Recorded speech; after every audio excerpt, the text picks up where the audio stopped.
Hello friends, মিন্টুর পাকশালায় আপনাদের সবাইকে স্বাগত। আজ আমি একটা দারুণ টেস্টি ব্রেকফাস্ট রেসিপি নিয়ে এসেছি। এজন্য এখানে আমি গোটা মুগ নিয়ে নিয়েছি 1 কাপ পরিমাণে। এখানে বাড়িতে থাকা যে কোনো কাপ মেপে নিলেই হবে এবং ওই কাপেরই হাফ কাপ পরিমাণে এখানে আমি আতপ চাল নিয়েছি। এখানে আতপ চালের পরিবর্তে নর্মাল যে ভাতের চাল হয় সেই চালও নেওয়া যাবে। এভাবে আমি আতপ চাল ও মুগটা একেবারে ভালো করে ধুয়ে নেব। তারপর এটাকে পরিষ্কার জল দিয়ে ভিজিয়ে রেখে দেবো। এটা আমি সারা রাতের জন্য ভিজিয়ে রেখে দিচ্ছি। আমি এই পরদিন সকালে এই ব্রেকফাস্ট রেসিপিটা তৈরি করব। তো এটা আমি প্রায় 5 থেকে 6 ঘন্টার জন্য ভিজিয়ে রেখে দিচ্ছি। আপনাদের হাতে যদি সময় কম থাকে সেক্ষেত্রে এটাকে 3 থেকে 4 ঘন্টা ভিজিয়ে রাখলেও চলবে। দেখুন, এরপর এটাকে জল বদলে বদলে ভালো করে ধুয়ে পরিষ্কার করে নিয়েছিলাম। তারপর এটাকে ঢাকা দিয়ে আমি সারা রাতের জন্য ভিজিয়ে রেখে দিয়েছিলাম। এরপর এটাকে আমি প্রায় 6 ঘন্টা পর এর ঢাকাটা খুলে নিলাম।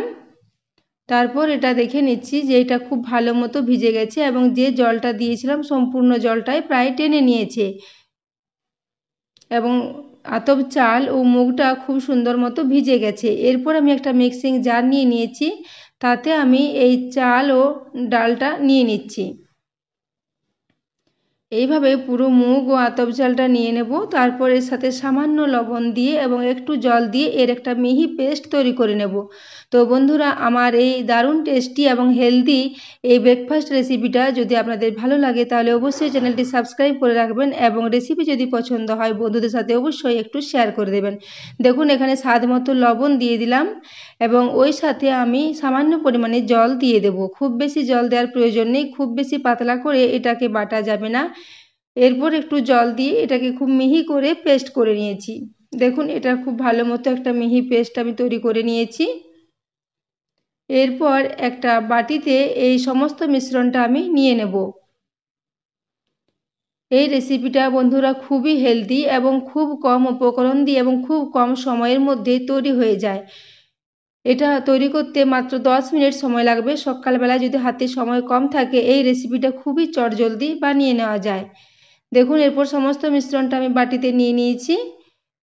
এরপর এখানে আমি কিছু সবজি অ্যাড করব। আপনারা এখানে আপনাদের পছন্দ মতো যে কোনো ধরনের সবজি দিয়ে দিতে পারেন। আমি এখানে প্রথমে একটা ক্যাপসিকামকে খুব মিহি করে কুচিয়ে নিয়েছি, সেই ক্যাপসিকাম কুচোনোটা দিয়ে দিলাম এবং একটা বড় সাইজের টমেটো খুব মিহি করে কুচিয়ে নিয়েছি, সেই টমেটোটাও এখানে দিয়ে দিলাম। এরপর এখানে 2টো কাঁচা লঙ্কা কুচিয়ে নিয়েছি, সেই কাঁচা লঙ্কাটা এখানে দিয়ে দিলাম। আপনারা এখানে চাইলে পেঁয়াজ কুচিও দিতে পারেন। এরপর এখানে আমি হাফ চা চামচ জিরে গুঁড়ো, হাফ চা চামচ ধনে গুঁড়ো এবং হাফ চা চামচ লাল লঙ্কার গুঁড়ো দিয়ে দিলাম। এরপর সমস্ত কিছু দিয়ে খুব ভালো করে এটাকে মিশিয়ে নেব। এটা তৈরি করতে খুব বেশি উপকরণের প্রয়োজন হয় না, বাড়িতে থাকা কয়েকটা উপকরণ দিয়ে এই রেসিপিটা বানিয়ে নেওয়া যায়। এখানে আপনারা পেঁয়াজ বা আবার অন্য কোনো সবজি, গাজর, বিনস সব কিছুই কুচিয়ে এর মধ্যে দিতে পারেন, সেটাতেও খুব ভালো মতো রান্না হবে এটা। তো দেখুন, এরপর আমি একটা কেক তৈরি করার টিন নিয়ে নিয়েছি। তারপর সেই টিনের মধ্যে একটু তেল দিয়ে ভালো করে চারিদিকে তেলটা মাখিয়ে নেব। এইভাবে চারিদিকে হাতের সাহায্যে তেলটা মাখিয়ে নিচ্ছি। বাটিটা এখন তেল মাখিয়ে নিয়েছি। এরপর এই মিশ্রণটা মধ্যে আমি একটু বেকিং সোডা দিয়ে দেব। দেখুন, এখানে আমি 1/4 চা চামচ পরিমাণে বেকিং সোডা দিয়েছি। বেকিং সোডাটা দিয়ে খুব চটজলদি করে এটাকে ভালো করে মিশিয়ে নিতে হবে। এটা দেওয়ার পর খুব বেশিক্ষণ বাইরে রাখবেন না। এই বেকিং সোডাটা দেওয়া হয়ে গেলেই চটজলদি এটাকে বাটির মধ্যে দিয়ে এটাকে স্টিম করতে দিয়ে দেব। দেখুন, এটাকে খুব সুন্দর করে ভালো মতো করে মিশিয়ে নিয়েছি। এইভাবে খুব ভালো করে এটাকে চামচের সাহায্যে মিশিয়ে নিতে হবে। এরপর ওই কেক টিনের মধ্যে সমস্ত মিশ্রণটা আমি নিয়ে নেব। এটাকে এরপর চামচের সাহায্যে খুব ভালো করে চারিদিকে ছড়িয়ে দিচ্ছি। এইভাবে এটাকে চারিদিকে ছড়িয়ে দেওয়া হয়ে গেলে এটাকে আমি আগে থেকে গ্যাসে একটা কড়াই বসিয়ে রেখেছি জল গরম হওয়ার জন্য। দেখুন, এখানে আমি একটা স্ট্যান্ড দিয়ে একটা কড়ার মধ্যে 1 গ্লাস জল দিয়ে এটাকে গরম হওয়ার জন্য আগেই রেখে দিয়েছিলাম। জলটা এখন গরম হয়ে এসেছে। ওই কড়ার মধ্যে আমি সমস্ত মিশ্রণটা দিয়ে এই কেক টিনটাকে বসিয়ে দিলাম। এরপর এটাকে মাত্র 10 মিনিটের জন্য একদম লো ফ্লেমে এটাকে হতে দেব। 10 মিনিট পর আমি এর ঢাকাটা খুলে নেব। এতে যেহেতু আতপ চাল দেওয়া আছে এর জন্য এর মিশ্রণটা খুবই টেস্টি হয় এবং গোটা মুগ আমাদের শরীরের পক্ষে ভীষণই হেলদি। খোসাযুক্ত মুগ খাওয়া ভালো, সেই জন্য এটা আমাদের শরীরের পক্ষে ভীষণই একটা হেলদি ব্রেকফাস্ট রেসিপি হবে। দেখুন এটা মাত্র 10 মিনিট পর আমি ঢাকাটা খুলে নিয়েছি, এটা এখন সম্পূর্ণভাবে রেডি হয়ে গেছে। এরপর এটাকে আমি গ্যাস থেকে নামিয়ে ঠান্ডা হওয়ার জন্য রেখে দেব। এরপর এটাকে নামিয়ে প্রায় ঠান্ডা করে নিয়েছি। দেখুন এটা এখন হাত দেওয়া যাচ্ছে, একদমই ঠান্ডা হয়ে গেছে। এরপর এটাকে আমি ছুরির সাহায্যে দেখে নিচ্ছি যে ভিতরটা ঠিক মতো কুক হয়েছে কিনা। দেখুন চামচের গায়ে কিছুই লাগেনি, এটা খুব ভালো মতো রান্না হয়ে গেছে। এরপর দেখুন প্রথমে হাতের সাহায্যে চাপ দিলে এমনিতেই এর সাইডগুলো ছেড়ে আসবে। এইভাবে প্রথমে হাতের সাহায্যে একটু করে চাপ দিয়ে দিলাম, তারপর একটা ছুরির সাহায্যে এই সাইডগুলো একটু করে কেটে নেব, তাহলে এটা এই কেক টিন থেকে খুব সহজেই বেরিয়ে আসবে। এটাকে আপনারা টমেটোর চাটনি বা বাদামের চাটনি যা কিছুর সাথে সার্ভ করুন না কারণ খেতে এটা দারুণই খেতে টেস্টি হয়। তো আমি এটাকে দেখুন এইভাবে ছুরির সাহায্যে চারিদিকটা ঘুরিয়ে নিয়েছি, তারপর একটা থালা নিয়ে তার মধ্যে এটা উপর করে দেব, তাহলে এটা সহজেই থালার মধ্যে চলে আসবে। দেখুন এভাবে একটু চাপড়ে দিচ্ছি,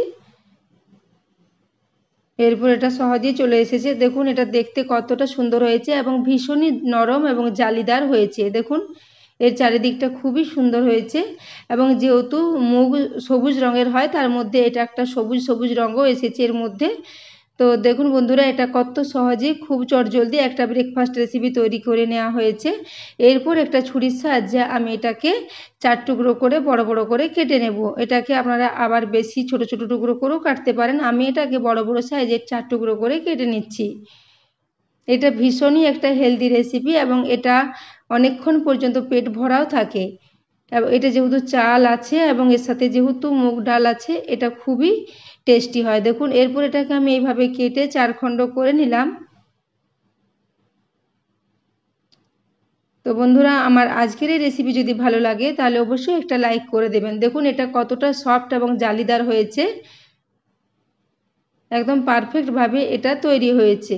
দেখুন এরপর এটাকে আমি একটা প্লেটের মধ্যে সার্ভ করে দিলাম এবং এটাকে আমি বাড়িতে থাকা একটা আমের আচারের সাথে সার্ভ করে দিচ্ছি।